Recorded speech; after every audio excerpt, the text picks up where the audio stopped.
جس گھر میں جادو ہوتا ہے اس گھر میں 4 نشانیاں نظر آتی ہیں. آپ خود بھی چیک کر سکتے ہیں. آپ خود دیکھیے کہ اگر یہ 4 نشانیوں میں سے کوئی بھی نشانی آپ کے گھر میں پائی جا رہی ہے تو آپ اس سے یہ سمجھ سکتے ہیں کہ آپ کے گھر پہ جادو کے اثرات ہیں.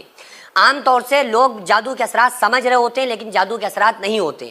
بعض لوگ تو ایسے ہوتے ہیں جو ان چیزوں کو مانتے ہی نہیں ہیں. وہ سرے سے انکار کر دیتے ہیں کہ نہیں بھائی اس طرح کی کوئی چیزیں ہوتی ہی نہیں ہیں, یہ صرف بے وقوف بنانے کا کام ہے. ایسا نہیں ہے. یہ بے وقوف تعویذ گنڈے کو لے کر بنایا جا رہا ہے, لیکن اس کا مطلب یہ نہیں کہ وہ سارے ہی لوگ آپ کو بے وقوف ملیں گے. ایسا نہیں ہے. بلکہ معاملہ کیا ہوتا ہے کہ جادو کا ذکر قرآن و حدیث میں ہے. جادو ایک بڑی خطرناک چیز کا نام ہے, اور جادو تو ایک ایسی چیز ہے جس کو جو خود رسول اللہ صلی اللہ تعالیٰ علیہ وسلم کے اوپر تک کیا گیا. یہ بات الگ ہے کہ آقا علیہ السلام کے اوپر جو جادو ہوا تو اس کے ہونے میں بہت بڑے راز تھے کہ کہیں دنیا کے لوگ آقا علیہ السلام کو جادوگر کہتے تھے نا, تو اس لیے آپ صلی اللہ علیہ وسلم پر جادو اثر کیا کہ جادوگر پہ کبھی جادو اثر نہیں کرتا ہے. تو اس بات کی ایک نشانی کہ بھائی رسول اللہ صلی اللہ علیہ وسلم پہ جادو کا اثر کرنا یہ بتا رہا ہے کہ آقا علیہ السلام جادوگر نہیں ہے. اور پھر دوسرا یہ کہ جادو ہونا تھا, اسی وجہ سے تو قرآنی آیات پھر نازل ہوئی ہے نا. سورہ فلق سورہ ناس کا نزول ہوا ہی اس لیے تاکہ اس کے ذریعے سے اس طرح کے معاملات جو بھی ہوں ہم اس سے ان کا علاج کر سکیں.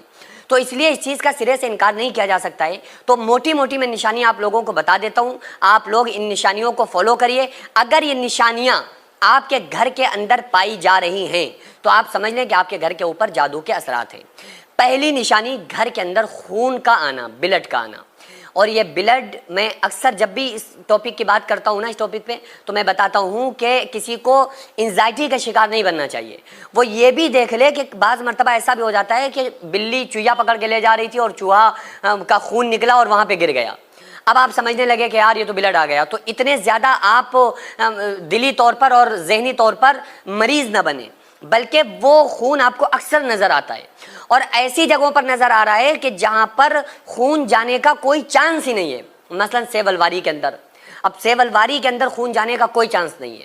اگر آپ کی پوری مکمل سیب الواری ٹھیک ہے, وہ الواری سیب ہے تو وہاں خون نہیں جا سکتا, کیونکہ وہاں نہ چوہا جا سکتی ہے نہ بلی جا سکتی ہے. تو وہاں پر آپ کو برابر خون نظر آتا ہے. تو یہ جادو ہونے کی نشانی ہوتی ہے. دوسرے نمبر پہ آتا ہے کپڑوں کا پھٹ جانا. ابھی 3 دن پہلے مجھ سے کچھ لوگوں نے, ہماری ٹیم نے کانٹیکٹ کروایا مریضوں سے, تو ان کے جب آئی ہیں نا تصویریں, ان کے پورے کپڑے اس طرح سے پھٹے ہوئے تھے کہ کوئی وہ کرتا کپڑا پہنتی تھی ان کے فوراً کپڑے چاک ہو جاتے تھے, فوراً کپڑے پھٹ جاتے تھے. تو یہ نشانی ہوتی ہے جادو کی کہ یہ اس پر جادو ہوتا ہے تو اس کے ساتھ یہ معاملات ہوتے ہیں.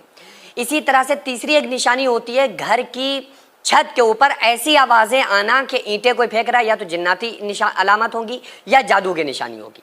اس کے علاوہ گھر میں اس طرح کے کنڈیشن پیدا ہو جائے